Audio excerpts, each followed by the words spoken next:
All right, we're calling the Governance Committee meeting of the Dormitory Authority of the State of New York, here in New York and in Albany. It's 5 o'clock on Tuesday, the 8th of December.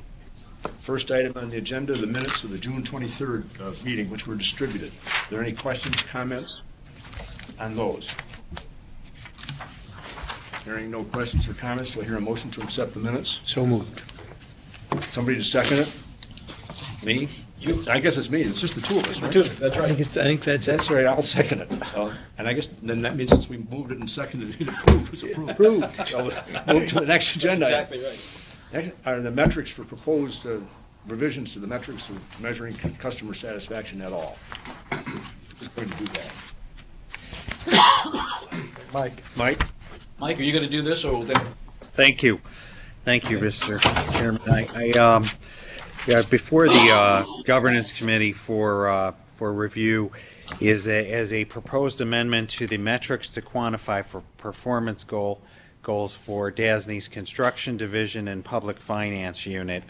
The purpose of the proposed amendment is to remove the customer satisfaction survey ratings mechanism, and the reason for the proposed change is to account for a change in the dynamics of our customer base. We seem to be experiencing a combination of survey fatigue and people being unwilling to take the time to complete the surveys, which we understand is not uncommon for all industries and businesses nationwide at this point in time. The proposal is, therefore, to remove this from the metrics to quantify performance goals, because if we leave it in and we're not getting the responses, we won't be able to evaluate ourselves effectively at the end of the year. And our new president, Gerard Bushell, has made client communication and satisfaction a very important focal point of staff going forward, and we would like to take the time as a staff to evaluate other options and better understand needs, receive feedback, and perhaps come back with something else for the next year. With that, we have no legal objections to this proposed revision. We think it makes sense, imminent sense, and would be in favor of it from the legal perspective. Thank you. I certainly don't have any objection, but I do think that the follow-up is important. Trying to figure out some way of getting at this question is a worthwhile goal, whether we can quantify it or not. And with that having been said, I think that we should drop it. The survey performance, not just here, not just on this, but across the board, is abysmal, and anybody who's halfway intelligent is increasingly doubting the value. As somebody who spent their whole academic career training for learning how to do that, it's a little annoying, but it's true. Well, my only observation is when you ask the same question year after year, you're going to get the same answer the first 2 or 3 years and no answers subsequently. The time has come to change it. And since we have a dynamic of more aggressive customer relationships and satisfaction, the time is to pull the plug on this and come up with something new, and this gives us a year to do it. So with that, do I hear a motion to move this to the board? I move that we adopt and recommend to the board. I second that. Since you and I are the only ones, it's approved. Approved. All right, now we'll move to the next discussion, the new procurement materials. And you're going to do that, Michael? Yes, sir. Thank you. Thank you again. Before the board for consideration is a proposed revision to the DASNY procurement contract guidelines, which is limited to the arena of discretionary purchases. And just by way of reference, discretionary purchases are authorized by the Public Authorities Law and provide DASNY and other public authorities with the flexibility to purchase goods and services from small businesses or certified MWBEs. as well as goods or technology that are recycled or remanufactured without a formal competitive process, provided that the value of the goods or services is less than $200,000. And the essence of the change that's before the board is to, for purposes of discretionary purposes only, to revise the definition of small business, what is or is not a small business, to conform to the definition in the state finance law, which is used by other state agencies and many authorities around the state. The essential difference between our current definition of small business, which comes from Article 15A, the MWBE statute, and the state finance law definition is really the size of what constitutes a small business. Under the current definition of Article 15A, it can be a business up to but not exceeding 300 employees.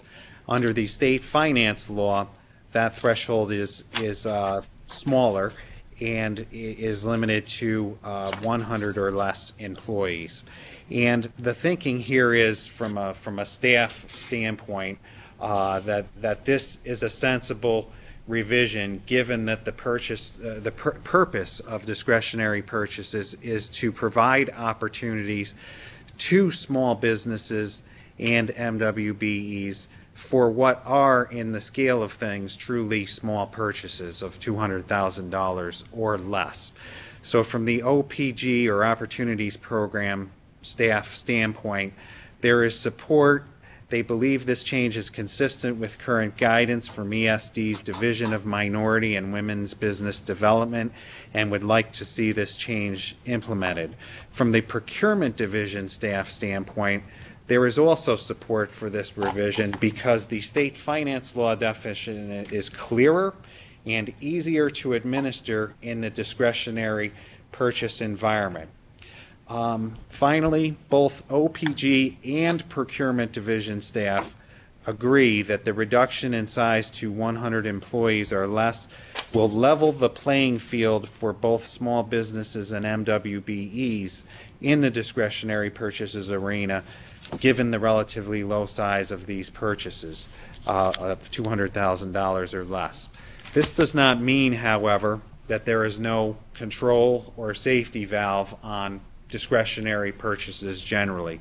Under the DASNY procedures for discretionary purchases, not only must the amount not exceed $200,000, but the goods or services or technology that are proposed for purchase must be acquired at a reasonable price as determined by the Director of Procurement in consultation with other DASNY staff. In the circumstance where the price is not considered to be reasonable, the DASNY procedures provide that it goes through the normal procurement process and is no longer eligible for a discretionary purchase. So this is not something without checks and balances. These protections exist in our procedures right now and would continue to exist. One final note. The Article 15A definition of what is and is not a small business will continue to apply to the definition of a minority business and a woman-owned business under the DASNY procurement contract guidelines. There is no intent or result here of amending the Article 15A definition, which will continue to apply for those purposes. Thank you. Any questions? Does this create, let's assume for the sake of argument that we're not talking about any of the current people involved in procurement, but let's assume that there's somebody really looking to avoid MWBE procurement. Does this give a vehicle for them to do that more readily than current? I would say that, if anything, that belief here is that that dynamic will be more, under the changes, would be more favorable to the MWBE firm than it is currently. Under the current framework, an MWBE firm must compete with a small business having upwards of 300 employees, which by any definition upstate is not as small, if you will, as one would think on a small business landscape. So what the belief is here is that MWBEs will be more readily able to compete against organizations, small business organizations that are 100 employees or less in size than they would be able to compete with small business enterprises that are 300 employees or less in size. To ask the question in a slightly different way, and all preface with what Roman just said, this question is not raised because of any of the people who do this work today or work with authority today. Does this provide an opportunity for somebody on the inside to have less visibility of kinds of actions where they might steer contracts that would ultimately be criticized? The director of procurement does not act by his or herself. There is required consultation with the managing director of the or the vice president or designee, as well as the director of OPG throughout our internal procedures. Without those checks and balances, I could see the point that you're getting at. But when we approach discretionary purchases here, it's not a one-person operation. There is collaboration required. There would have to be more of an institutional problem for that situation to result. And I think that's what we're building against in our procedures. So, in summary, it seems that this is a recommended change that will make will streamline our processes and make sure that we deal with this in as forward-looking fashion as we can, to provide flexibility in procurements, provide more opportunity for managers, and maybe even make it easier for the procurement office. Is that fair? Maybe. That is correct, and it levels the playing field for both smaller small businesses and MWBEs, puts them more closely in competition with each other. Any more questions, Ron? No. I don't have any. All right. Are we ready to try to advance this?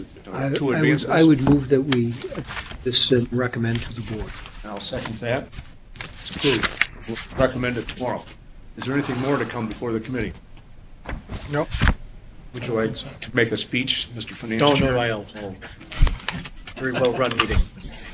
Well, thank you, and then we'll accept a motion to adjourn. And thank you, everybody in Albany, for attending. Good day. See you all tomorrow. Yep. Thank you. We're done. Thanks, Bubby. Record time.